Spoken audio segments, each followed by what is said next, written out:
Assalamualaikum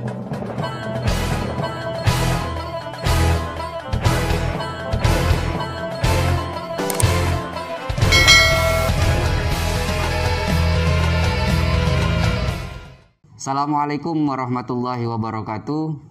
Waalaikumsalam. Jumpa lagi bersama saya Abulaka Arkaida di program Bincang Santai Sambil Ngopi, Bintang Media Aswaja Nusantara.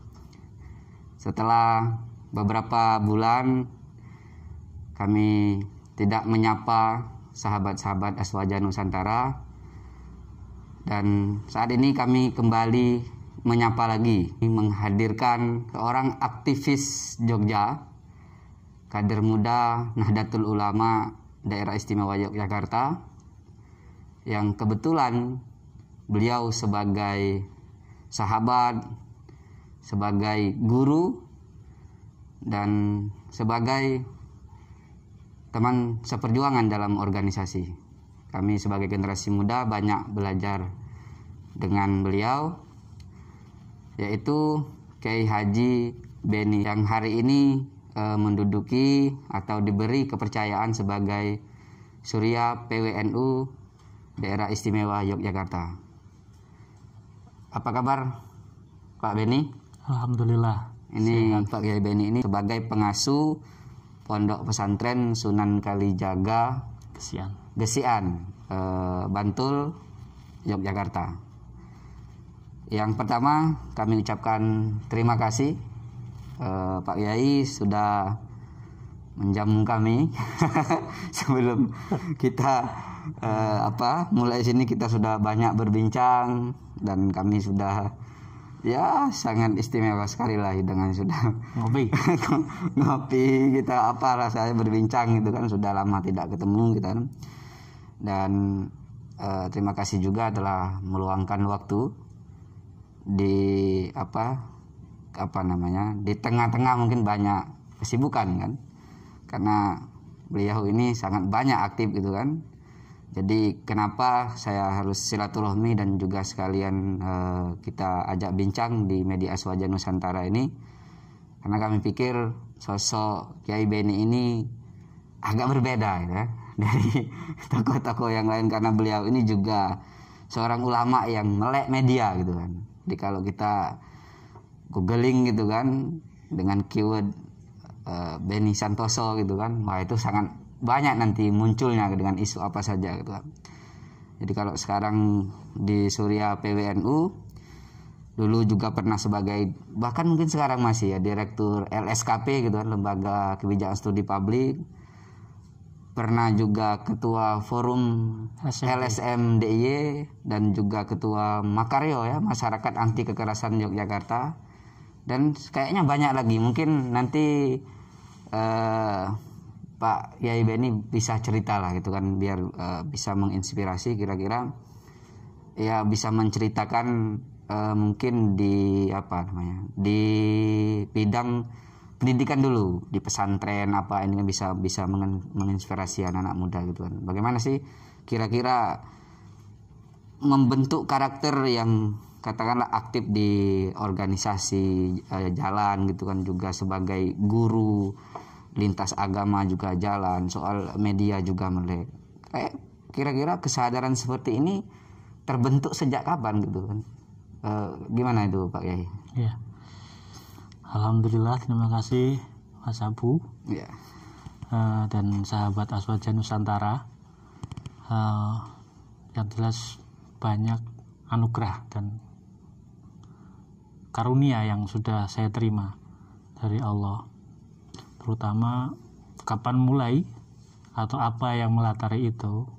Karena memang dari tradisi pesantren itu kan selalu ditanamkan tentang pembelajaran sepanjang hayat, long life education ya, kalau bahasa keren akademiknya ya. Jadi ada utlubul ilma minal mahdi ilal lahdi itu. Nah, konsep long life education itu sudah ditanamkan ya, menjadi manusia yang bermanfaat. Nah itu mulai dari gagasan itu. Nah menjadi manusia yang pembelajar itu kan hanya dua caranya. Satu mencari manfaat, belajar, membaca, berguru, bersilaturahmi. Terus yang ketiga ya mengajar. Oh. Lah kalau Mengajar itu juga bagian dari belajar ya, iya, proses bagian, belajar gitu ya. iya. Karena banyak ulama besar ya melalui dua itu. Kalau kita belajar seperti Syekh Al-Junaidi itu, ketika ditanyakan bagaimana beliau bisa mencapai seperti posisi beliau, status beliau, makam beliau, kata beliau balaghtu minal ilmi bil istifadah wal ifadah gitu. Nah, istifadah itu ya menuntut ilmu, mengaji, membaca qiraah ala, membaca di depan guru, bersilaturahmi, berkumpul majelis ulama. Nah, yang ketiga tadi yang istifadah itu apa? Yang ifadah kan memberi manfaat. Memberi manfaat mengajar kan? Membuat majelis taklim, membuat madrasah, membuat pesantren, itu bagian. Nah, itu kalau di konsepsi Rasul kan sudah jelas. Siapa yang baik di antara kalian, kan yang bermanfaat. Nah, nilai manfaat tadi, manfaat untuk diri sendiri, untuk keluarga, untuk orang lain. Nah, tentunya yang khair adalah yang untuk orang lain tadi. Tapi kan dimulai dari diri tadi. Nah, basicnya dari pembelajaran. Nah, dari situ kan tradisi pesantren itu yang diajarkan. Nah, kalau seiring perkembangan waktu, tentu tadi ada dinamika, tantangan zaman, tetapi spirit awal atau model awalnya tidak berubah. Karena memang tadi yang ditanamkan ya belajar, ngaji itu. Nah, caranya ngaji ya ada, kalau di pesantren kan sorokan, rombongan gitu kan. Yang lainnya tadi menghadiri majelis taklim, simak mendengarkan guru membaca gitu kan, atau kita membaca di depan guru kayak gitu kan, itu qiraah ala. Jadi dua itu apa namanya, saya teruskan, saya pakai, karena di Kerapiak pun Al-Maghfur Lambali juga begitu menanamkannya. Oh, dulu masih ngalami Pak? Tidak mengalami, cuma yang dari para senior digabung di Kodama. Di Kodama itu mencoba menjembatani supaya pesantren itu tidak menjadi menara gading, menjadi mercusuar akademik, tapi hanya untuk di internal santri dan komunitasnya ya, kiai, keluarganya, tetapi lingkungan sekitar bagaimana itu asarnya gitu kan, manfaatnya. Nah, melalui teman-teman di Kodama itu, di situ saya kembangkan lebih lanjut, tidak terputus. Ya sederhana sih, kalau pengen bermanfaat ya, kalau tidak ngajar ya ngaji. Nah, kalau berhenti dari itu berarti di luar itu kan. Ya yang minimal. Kalau di luar itu. Tapi kan Pak ya, kalau sesuai kompetensinya masing-masing, bidangnya masing-masing, nggak apa-apa. Tapi tadi support. Jadi misalnya yang kalau kita tidak ngaji, berarti support kepada institusi, lembaga pengajian, kepada yang mengajarkan. Itu. Dalam bentuk apa saja ya? Apa kalau saja, gagasan, materi, materi, termasuk perkembangan dinamika hari ini kan dunia milenial. Dunia milenial itu orang pengen pinter, tetapi pengen jalan cepat. Nah, jalan cepat itu kemudian formulasi di pesantren, formulasi di NU kan sudah jelas pandangan konsep bahasanya. Perjuangan dakwah sosial media itu adalah fardu kifayah, harus dilakukan. Nah, ini memang kalau kiai kan belum tentu mampu. Nah, seperti Mas Abu dan teman-teman yang well educated, sangat atau melek literasi medianya sudah bagus, lah ini mensupport guru-guru kita, kiai kita itu, karena untuk supaya gagasan ini disampaikan. Jadi keilmuan kita kan berbasis sanad, ada kontinuitasnya sejak Rasul, sahabat, sampai para wali, sampai ulama, kita aja santri. Nah, itu kan terus. Nah, ke dunia hari ini kan tadi orang cari jalan pintas, ya tentu melalui ada Syekh Google kan. Nah, tapi itu kan dipertanyakan karena banyak ragam, banyak pilihan.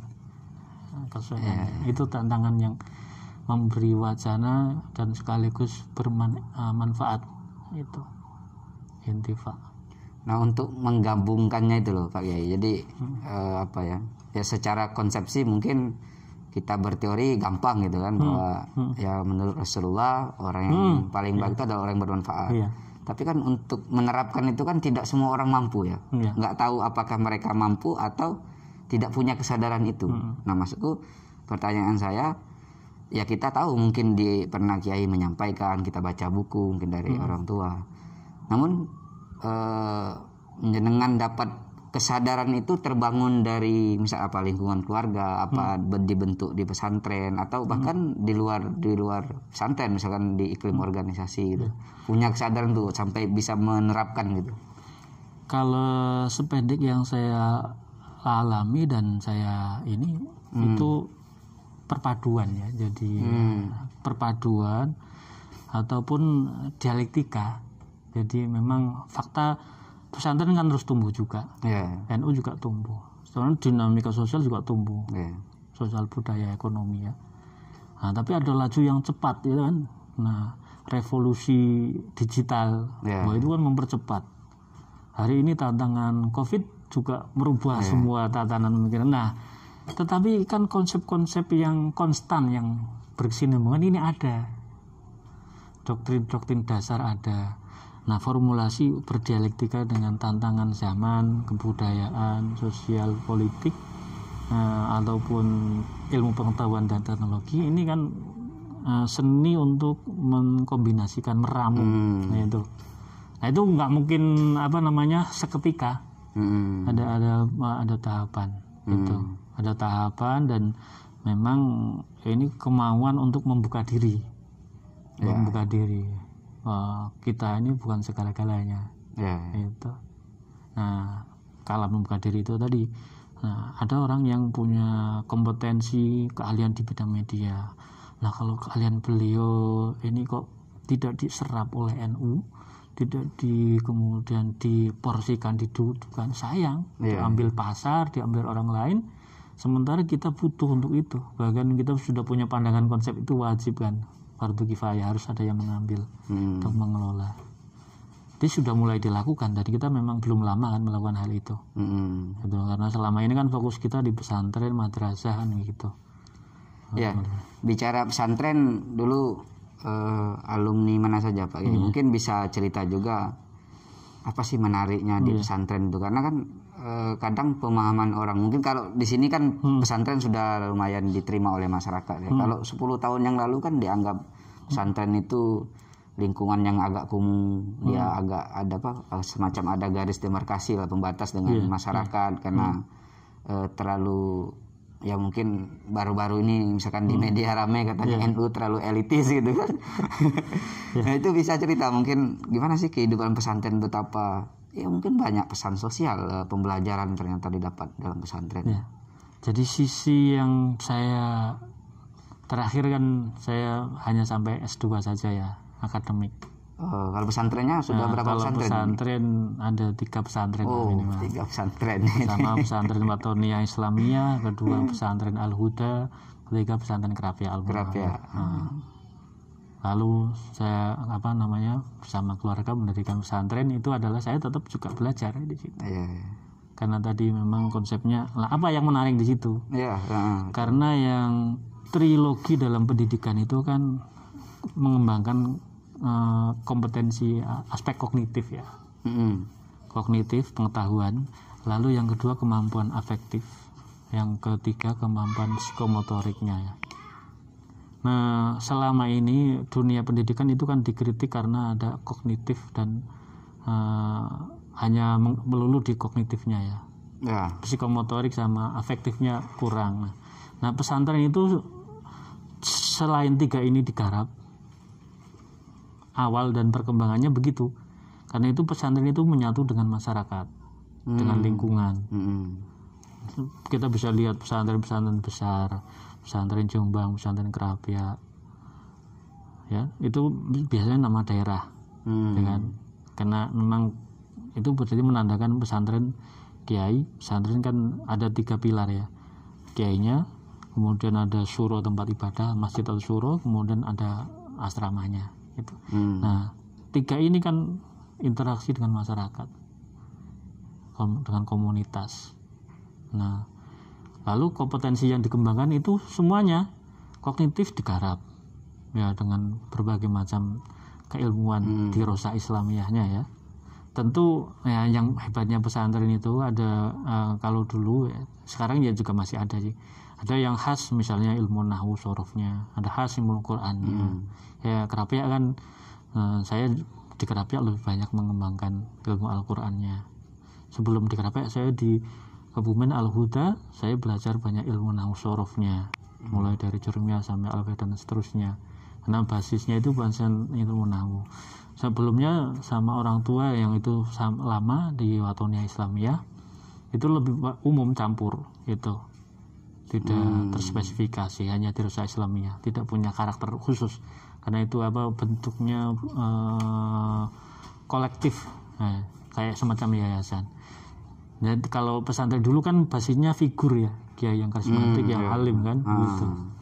Nah jadi 3 komponen dari aspek dikembangkan, kemudian interaksi dengan lingkungan kuat, lalu sehingga interaksi dengan zaman, perkembangan zaman ini terjadi dinamis dan terus muncul, outputnya juga bisa dilihat, gitu.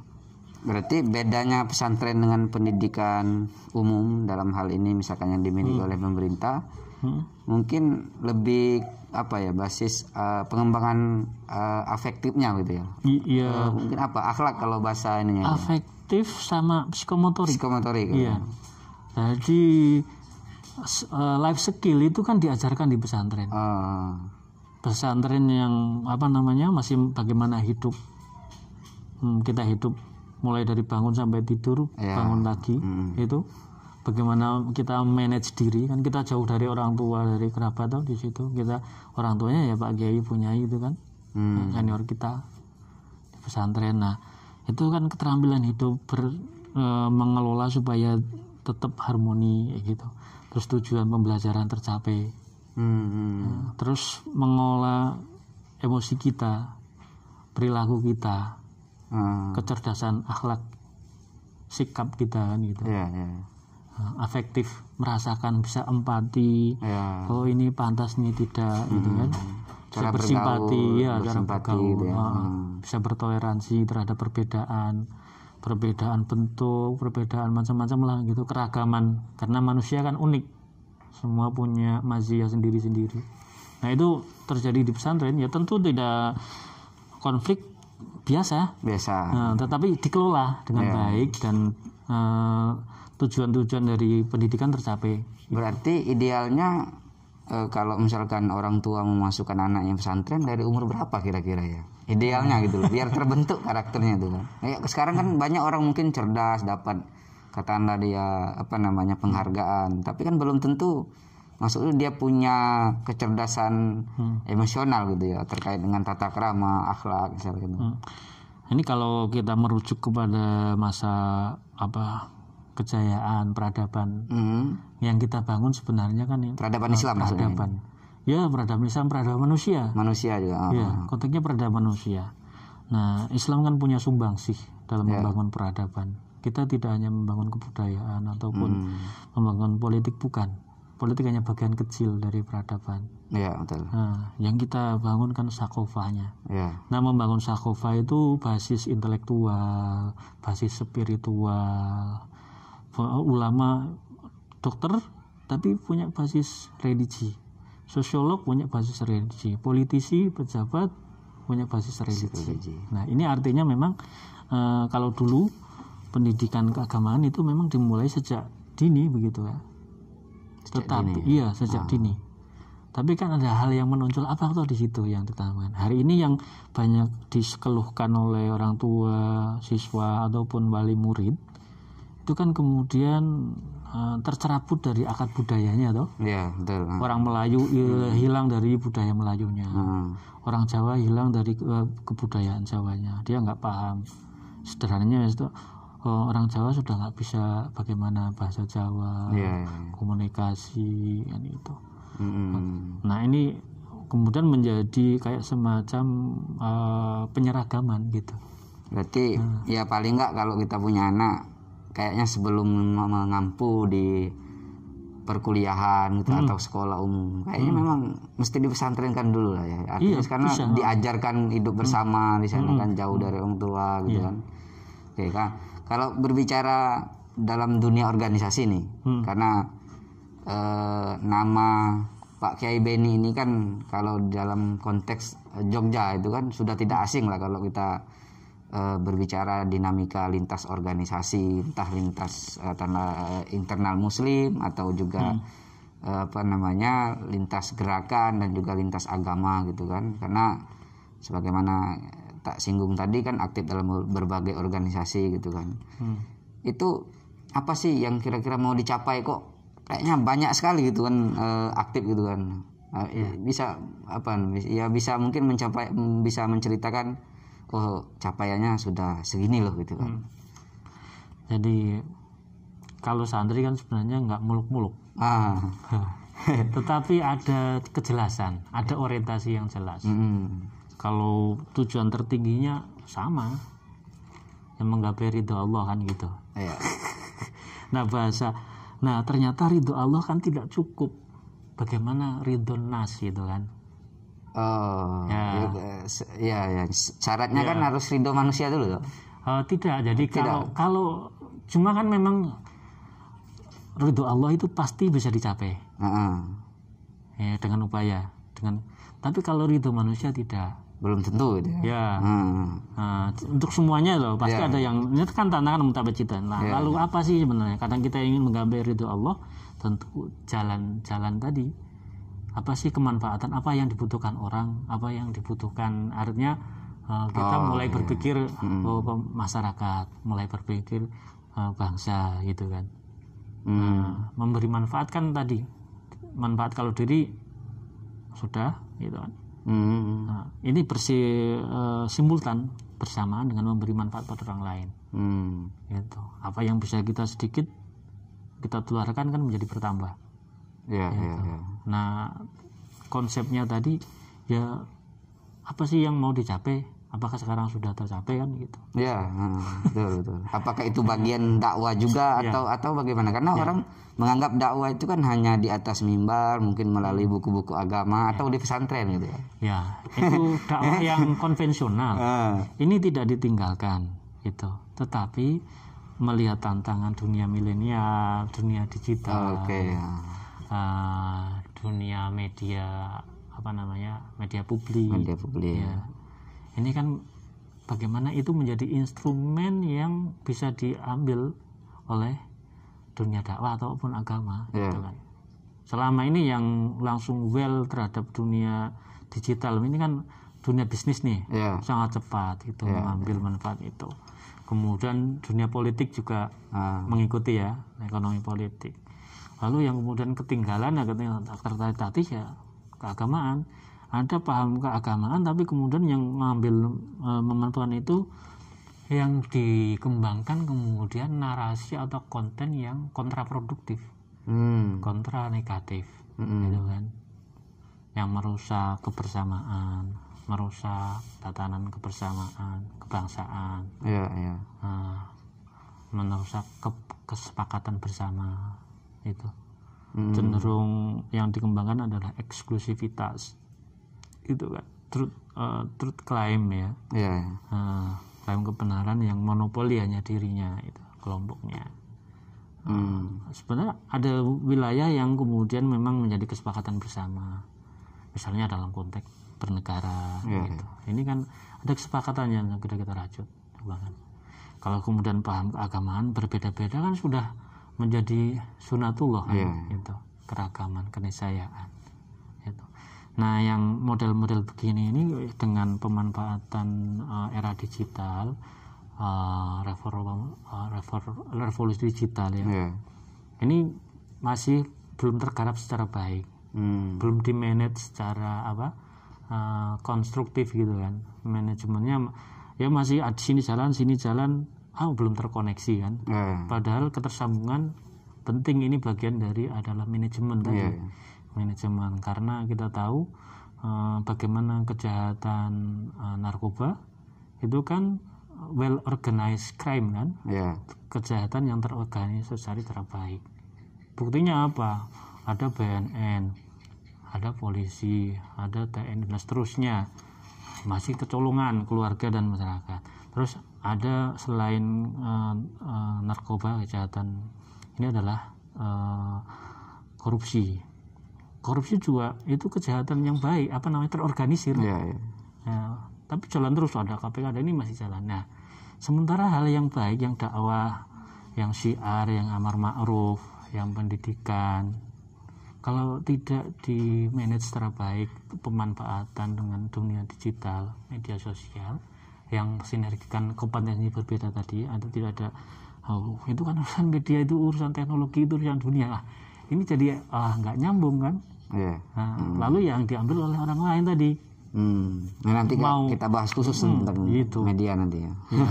Nah, saya hanya ingin mengatakan bahwa di sini poin yang mengkomunikasikan antara kompetensi keulamaan untuk mendialogkan supaya bisa dikonsumsi oleh anak-anak muda milenial, memang dibutuhkan melalui itu.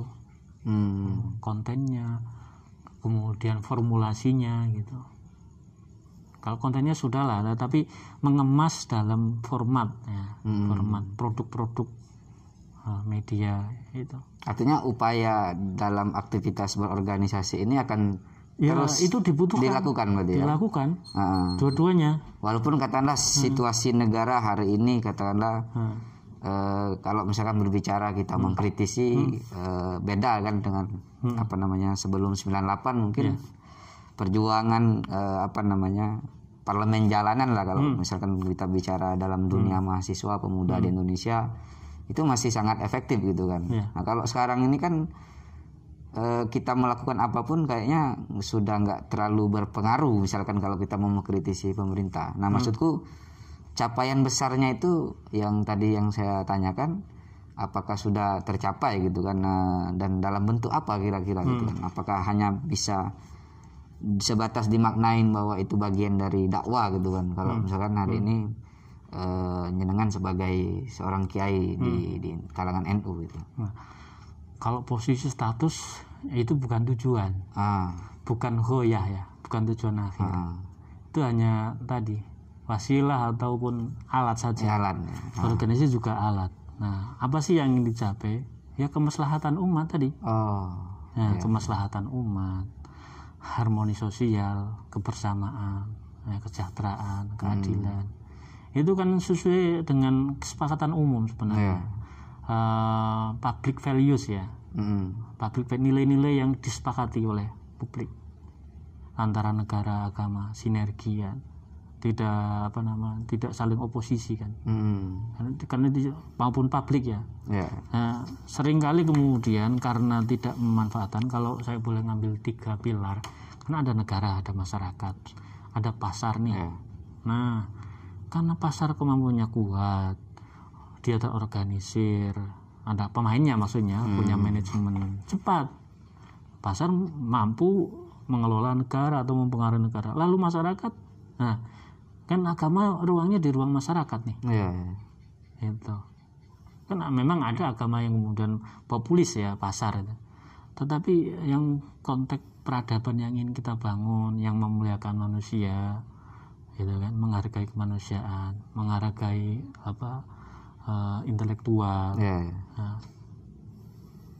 kemudian menjunjung keadilan, kebersamaan, itu kan sabda yang terus disampaikan dan terus diperjuangkan, jadi konteks kemaslahatan bersama, yang di situ tidak ada perbedaan, dan ada memang sinergi. Kayaknya sangat penting memang kalangan ulama itu ya artinya menjadi aktivis. Ada mungkin yang ulama dia concern dalam dunia pesantren saja, misalkan dalam dunia pendidikan gitu kan. Tapi penting juga bahwa ada ulama harus masuk dalam dunia politik gitu kan, dunia aktivis kan, dunia katakanlah ya budaya, praktisi gitu kan. Kalau kata Gus Baha itu kan ya harus ada orang alim lah kan dalam segala bidang. Kalau enggak kan masih orang zalim nanti kan gitu. Itu tadi yang saya sebut sebagai fardu kifayah. Iya, betul. Artinya ada yang sudah melakukan dan juga ada yang tidak gitu ya. Karena tadi pilihan kompetensi. Kalau pilihan ya tentu kecenderungan masing-masing ya. Betul. Kan pilihan mungkin keputusan didasarkan banyak faktor ya. Kalau yang kedua kompetensi kan didukung mungkin karena keilmuan, kemudian kalau keterampilan psikomotorik kan basisnya kan tadi keterampilan itu ya berlatih, skill, skill itu kan dilatih ya. Pengetahuan yang kemudian dilatih menjadi life skillnya gitu. Betul. Yang penting jangan saling menghakimi saja tuh Pak Kiai. Wah, kalau menghakimi kan bukan wilayah kita. Lah ya, maksudnya kan sering kali kita ini kan antar profesi kan, wah ini yang penting kan kita jangan artinya menghargai pilihan masing-masing. Yang penting kata Anda kalau berbicara dalam dimensi agama Islam, ya ruang dakwah itu di mana-mana gitu kan. Jadi yang sering digelisahkan atau dikeluhkan kan salah satu misalnya keagamaan ataupun politik ataupun budaya yang kemudian memikirkan kemanusiaan. Ya ini harus digarisbawahi ini ya. Ini kan repot. Iya. Karena manusia kan punya preferensi ya. Punya kecenderungan yang berbeda, ada keunikan yang berbeda. Yang itu adalah pemberian. Itu di samping juga proses ya, ada proses manusiawinya kan. Mengetahui, belajar, mengasah. Tapi pilihan tadi keagamaan, preferensi itu tidak boleh kemudian agama mendehumanisasi, politik mendehumanisasi, hukum juga mengabaikan kemanusiaan, nggak boleh yang terjadi. Politik juga begitu, aspek ini. Jadi memang tadi tidak cukup satu saja, berbudaya, berkeadaban, sudah bersyariat, tapi ternyata kok belum cukup. Nah, yang sering hilang kan tadi yang disebut akhlak itu ya. Padahal akhlak itu kan di atas segalanya ya. Iya, basis. Iya toh? Basisnya. Makanya orang Melayu kehilangan kultur Melayunya, orang Jawa hilang Jawanya, orang Batak hilang kebatakannya gitu. Ya Nabi Muhammad kan diutus kan untuk menyempurnakan akhlak toh. Iya. Itu. Iya. Tapi sebelum lanjut kita ngopi dulu ya. Karena kontennya ngopi kan. Ngopi. Bincang santai sambil ngopi gitu kan. Nah, kita hirup kopi dulu.